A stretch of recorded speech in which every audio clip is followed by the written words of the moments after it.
अस्सलाम वालेकुम स्टूडेंट्स, हमारा अगला टॉपिक बायोलॉजी 10th क्लास में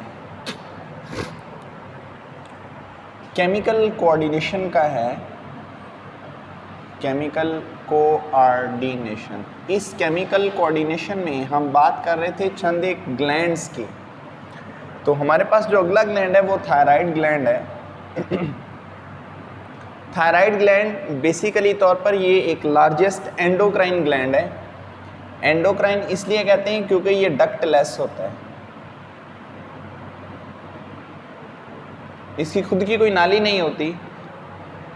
जब भी इसने किसी सिक्रीशन को डालना होता है तो ये ब्लड के अंदर दाखिल करता है, ब्लड पूरे बॉडी में सर्कुलेट करता है, तो ऑटोमेटिकली तौर पर इसकी जो सिक्रीशन होती है वो टारगेट टिश्यू तक चले जाती हैं। तो लार्जेस्ट एंडोक्राइन ग्लैंड्स होने की वजह से ये कहाँ पर मौजूद होता है? ये लैरिंक्स के नीचे मौजूद होता है। जो लैरिंक्स है उसके नीचे ये प्रेजेंट होता है। तो इस ग्लैंड का फंक्शन ये होता है, बेसिकली तौर पर ये रिलीज करता है किस चीज़ को? थायरॉक्सिन को। थायरॉक्सिन इसका फंक्शन ये होता है, ये मेटाबॉलिज्म का प्रोसेस इंक्रीज कर देते हैं, यानी कि यहाँ पर जो ऑक्सीडेशन होती है, जो चीज़ें हैं उनकी ब्रेकिंग डाउन जो से होती है इंक्रीज हो जाती है, और जो एनर्जी होती है उस एनर्जी की जो प्रोडक्शन है वो इंक्रीज होना शुरू हो जाती है, यानी कि मोर एनर्जी प्रोड्यूस होना शुरू हो जाती है। किसकी वजह से? थायराइड ग्लैंड की वजह से, जो बेसिकली तौर पर रिलीज कर रहे हैं। थायरॉक्सिन एक हार्मोन है। ये जो थायरॉक्सिन है अब ये निकलता है कम या ज़्यादा, सम टाइम इसका कोई फॉल्टी भी मतलब कि कोई फॉल्ट आ जाता है थायराइड ग्लैंड में, तो इसकी सिक्रीशन कम या ज़्यादा होने लगती हैं। थायराइड ग्लैंड जिस चीज़ के साथ काम करता है उसे बेसिकली तौर पर नाम दिया जाता है किसका? आयोडीन का। थायराइड ग्लैंड हमेशा आयोडीन के साथ मिल के काम करते हैं। अगर ये आयोडीन मिनरल कभी कम हो जाए तो फिर क्या होता है? थायराइड ग्लैंड स्वेल होना शुरू हो जाते हैं, जिसकी वजह से जो नेक है वो ऐसे बन जाती है जैसे ग्रेव एक कबर होती है। तो हम इस चीज़ को ग्रेव डिजीज़ भी कहते हैं, और सेकंडली इसका सही नाम जो है वो गोइटर होता है, जिसमें जो थायराइड ग्लैंड है वो फूल जाता है। अब यहाँ पर इसकी एबनॉर्मलिटीज़ हैं, दो एबनॉर्मलिटीज़ हैं। एक ये कि ये एक हाइपरथायरिज्म बन जाता है, सेकेंडली ये हाइपोथायरिज्म बन जाता है। हाइपरथायरिज्म उस वक्त होता है, हाइपर का बेसिकली मानी होता है ज़्यादा हो जाना, एक्सेस। थायराइड जो ग्लैंड है वो बेसिकली तौर पर थायरॉक्सिन को बहुत ज़्यादा मिकदार में निकालता है, जिसकी वजह से हार्ट रेट इंक्रीज़ हो जाता है, कसरत से स्वेटिंग आती है, और फिर इसके बाद क्या होता है कि हमारे हाथ और पाँव शिवर करने लग जाते हैं, वो कांपने लग जाते हैं।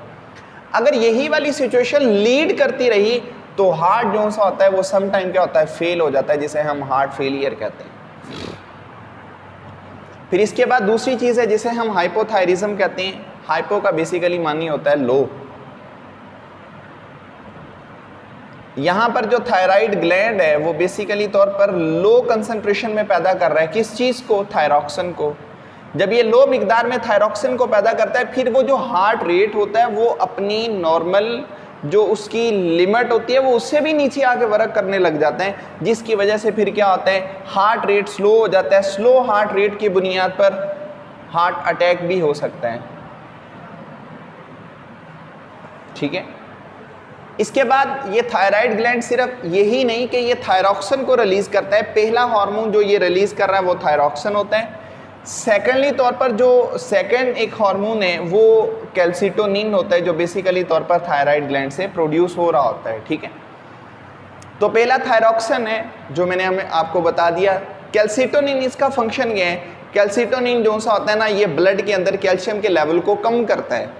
इसका फंक्शन ही यही होता है कि इसने ज़्यादा मिकदार में, यानी कि जो बेसिकली तौर पर कैल्शियम है उस कैल्शियम को निकाल कर ब्लड में से हड्डियों में भरना शुरू कर देना है। इसका हमेशा काम कैल्शियम के लेवल को कम करना होता है ब्लड के अंदर। इस कैल्सिटोनिन के ऑपोजिट एक हार्मोन काम करते हैं जिसे हम पैराथॉर्मोन का नाम देते हैं। ये पैराथायराइड ग्लैंड से निकलते हैं। थायराइड ग्लैंड की 4 एंटीरियर साइड्स होती हैं, तो वो एंटीरियर साइड जब लैरिंक्स के साथ मिलती हैं तो वो पीछे को चले जाती हैं, तो हम उन्हें पोस्टीरियर बना देते हैं। चावल के दाने के करीब ये ग्लैंड्स होते हैं जिन्हें पैराथायराइड ग्लैंड्स कहते हैं। ये थायराइड ग्लैंड की पोस्टीरियर साइड्स पर एंटीरियर ही हिस्से पे जुड़े होते हैं। अब वो ये कह रहा है बेसिकली तौर पर यहाँ पर पैदा क्या होता है? यहाँ पर जो चीज़ पैदा हो रही है वो पैराथॉर्मोन्स, एक हार्मोन है, पैदा होता है। इसका फंक्शन ये है अगर तो ये ज़्यादा मिकदार में पैदा हो रहा है तो इसने क्या करना है, हड्डियों में से कैल्शियम आइंस को निकाल कर ब्लड में दाखिल करते जाना है, जिसमें ब्लड की अंदर कैल्शियम की लेवल और इंक्रीज हो जाता है। अब इसका मतलब है ये ऑपोजिट हो गया कैल्सिटोनिन के। जब कभी इसकी प्रोडक्शन कम होना शुरू हो जाए उसमें क्या होता है, उसके अंदर फिर कैल्शियम का लेवल इतना लो हो जाता है कि एक प्रॉब्लम आती है जिसे हम टिटेनी कहते हैं। टिटेनी में मसल्स कॉन्ट्रैक्शन खुद ब खुद होनी शुरू हो जाती हैं, किस बुनियाद पर, कैल्शियम आइंस की कमी की वजह से। ठीक है, तो ये दो ग्लैंड्स हैं जो बेसिकली तौर पर एक ही रीजन पे मौजूद होते हैं, अलग अलग सिक्रीशंस पैदा करते हैं, होते हैं नेक रीजन्स में ही हैं। अगला एड्रीनल ग्लैंड है जो गुर्दों के ऊपर होता है।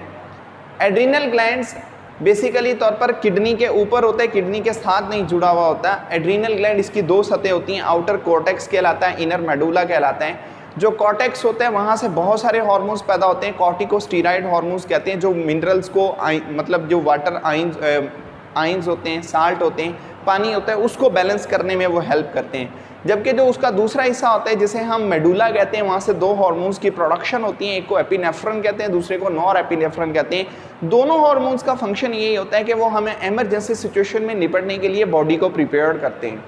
सपोज दैट कोल्ड है, स्ट्रेस है, पेन है, इन्फेक्शन है, या कोई फ्राइटेंड आ जाता है, कोई खौफनाक चीज़ हम देख लेते हैं, इन सिचुएशंस में हमारी जो बॉडी है उस बॉडी को इन सिचुएशन से निपटने के लिए प्रिपेयर करने का काम इस एड्रीनल ग्लैंड्स का होता है, जो बेसिकली तौर पर मेडुला से निकलने वाले हार्मोन्स की वजह से हो रहा होता है। ठीक है, तो ये हमारे पास आज के ये तीन ग्लैंड्स हैं, थायराइड ग्लैंड है, पैराथायराइड ग्लैंड है और एड्रीनल ग्लैंड्स।